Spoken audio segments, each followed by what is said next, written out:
상인들이 바라보는 달라진 시선에 순놈 씨는 육체적으로, 정신적으로 점점 더 힘들어질 수밖에 없었는데요. 그러던 어느 날 순놈 씨가 또다시 병원에 누워 있습니다.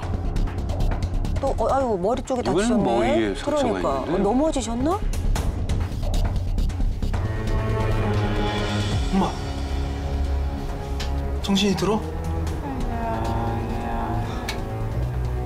아, 엄마 여기 병원이고 하마터면 진짜 큰일 날 뻔했어. 엄마 뇌경색이래. 아우, 이게 무슨 일이에요 또. 엄마 괜찮아? 뇌경색이 항암을 하게 되면 또 밥도 못 먹고 사람이 허약해지고 그러지잖아요. 위암이 문제가 아니라 뇌경색 때문에 안 된다고, 항암을 더 이상 해줄 수 없다고. 아주 힘든 시간을 정말 많이 보내셨네요. 예, 위암 수술 후에 또 한 번 이번엔 뇌경색으로 쓰러지셨는데, 아니 위암이 뇌 건강하고 이 연관이 있습니까? 네, 암 환자는 혈전색전의 위험성이 약 4배에서 7배 정도 높다고 되어 있고요. 암 환자의 15% 정도는 치료 도중에도 발생하게 됩니다. 실제 위암 2, 3기 위암 수술 후 항암 치료를 받은 70대 이상 고령 환자들은 혈전색전증 발생에 유의를 해야 되는데요. 혈전색전증은 이 혈전이 혈관에 따라서 떠돌다가 뇌나 폐 등 주요 장기의 혈관을 막는 질환입니다. 이러한 혈전을 일으키는 대표적인 위험 인자는 암이고요. 이 혈전은 주요 암 상암 원인이기도 합니다. 우리나라가 왜 발생률이 그렇게 높죠? 특별한 이유가 있을까요? 네, 전 세계적으로 암 통계를 내면은 항상 1위를 하는 암 발병률이 위암이에요. 거의 항상 1위거든요. 어느 정도냐 많으냐면은 10만 명당 위암 발생률이 미국에 비하면 한 10배 정도 높아요. 정말 많죠.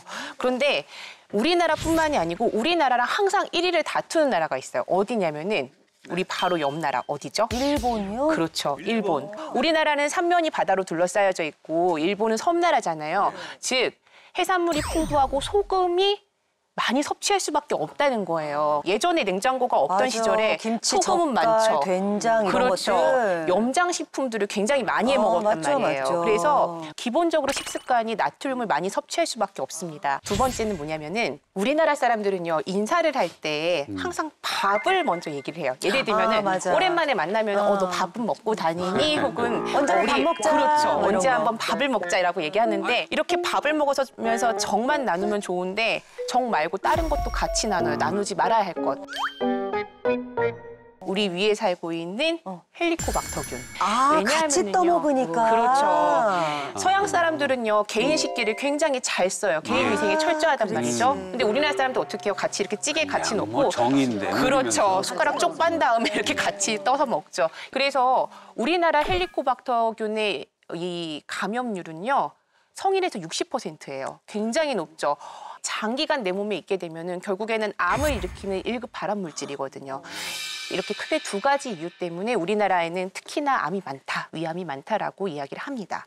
또 당시 남편이랑 사별해서 또 힘드셨고 일도 하셔야 되고 또 주변에서 또 수근거리는 소리도 많이 힘들어 하셨는데요. 이런 스트레스도 한몫했을 것 같아요. 당시에 정말 힘든 시간을 보내셨는데요. 당시 식사는 어떻게 하셨는지 좀 궁금한데요. 식사는 할 수가 없었어요. 그때 하도 태어나 보리밥이 먹고 싶어서 보리밥을 먹으니까 먹을 수가 없겠더라고요. 자꾸 구토가 나고 그래서 고구마를 먹으니까 먹을 수가 없었어요. 먹고 싶어도. 아이고. 사실 뭐 보리밥, 고구마 모두 소화에 도움이 되는 음식으로 알려져 있는데요. 하지만 이 음식들을 다른 음식과 함께 먹었을 때 오히려 더 위 건강을 악화시킬 수 있는 경우가 있습니다. 궁합이 안 맞다는 소리신가요? 네, 맞습니다. 일명 서로 잘못된 만남인 거죠. 지금 딱 이 시기에 즐겨 먹는 주전부리를 준비해봤는데요. 팥죽. 맛있죠. 고구마, 사과. 아우, 잠깐 여러분들은 팥죽에 설탕을 넣으십니까? 소금을 넣으십니까? 일단 강쌤부터. 저요? 응. 팥죽은 그냥 먹는데요, 저는. 그래도 조금만 뭘 넣는다면? 넣는다면? 첨가한다면 설탕이냐 소금이냐? 사랑을 좀 넣을까? 아이, 정말. 아세 개그를 이세 그만 하시고요. 아버님. 굳이 넣어야 된다 하면 설탕을 좀 넣겠습니다. 저도 설탕 쪽입니다. 팥은 현미보다 비타민 B군이 많고요. 사포닌과 칼륨이 풍부한 식품입니다. 그런데 팥과 함께 먹으면 최악의 궁합이 있는데요. 네, 뭘까요? 바로 설탕입니다. 날 왜 그걸 먹이려고 그래? 제가 답답해는데. 아니 그러니까 완전 최악의 애들끼리 모인 거예요. 같이 먹잖아요. 그러게, 단팥죽, 큰일 났네, 큰일 팥빙수. 났네. 네, 이렇게 팥과 설탕을 같이 섭취하게 되면요. 비타민 B군을 소모하기 때문에요. 팥에 들어있는 좋은 영양소가 줄고요. 또 설탕이 팥에 들어있는 사포닌의 역할을 상쇄시킵니다. 그래서 팥죽의 간을 맞춘다면요. 설탕보다는 소금이 더 나은 선택일 수 있습니다. 사과와 함께 먹었을 때 위 건강을 악화시키는 것은 매운 음식입니다. 사과는 매운 음식하고 궁합이 맞지 않아요. 괜찮은 것 같은데? 왜냐면 매운 거를 사과가 희석해 줄 것 같아요. 개운하게 할 것 같은데. 개운하게. 네, 그렇게 생각하시지만은 네. 매운맛은 맛이 아니고 예. 통증의 일종이에요.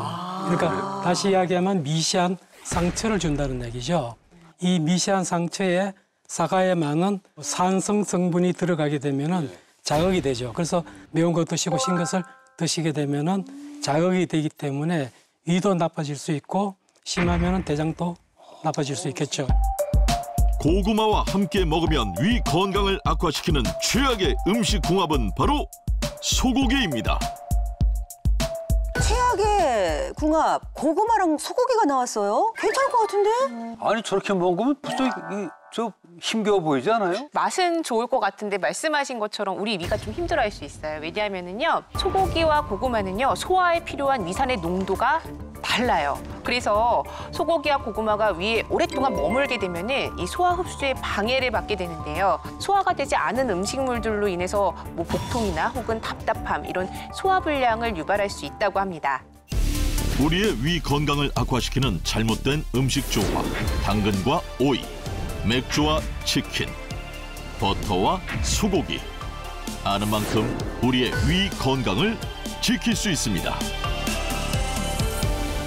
들어보셨어요? 난 처음 들어봤어요. 처음 듣지요? 아유, 이렇게 중요한데 이 위라는 게 이 위 건강을 가장 망치는 건 또 뭘까? 이걸 또 알아야 될 것 같거든요. 네, 역류성 식도염 많이 들어보셨죠? 네. 네. 역류성, 네네, 그런 사람도 많아요. 네, 역류성 식도염은 위 안에 들어있어야 할 소화액이 역류를 하면서 식도를 자극하는 현상을 말하는 건데요. 2014년 대비 5년 사이에 약 22%나 증가를 했다고 합니다. 그중 30에서 50대 환자가 거의 절반을 차지하고 있는데요. 위 안에 있는 소화액은 산성이기 때문에 계속 역류를 하게 되면 식도 점막이 손상을 받게 됩니다. 염증이 생기는 거죠. 네네. 이해하기 쉽게 영상 화면을 보면서 설명을 드리겠습니다. 한쪽은 맹물이 있고요. 그리고 다른 쪽은 위산과 같은 농도로 만들어진 희석한 묽은 염산이 있습니다. 양쪽에 똑같이 새우를 넣어 볼 건데요. 어떻게 되는지 보실까요? 네. 자, 새우를 넣었더니 물에 있던 새우는 그냥 물에 탱글탱글하게 있는 그냥 애가 잘 변함 보존이 되고 없어요. 있고. 빨갛게 익게 약간 되는 거죠. 익은 느낌 같이.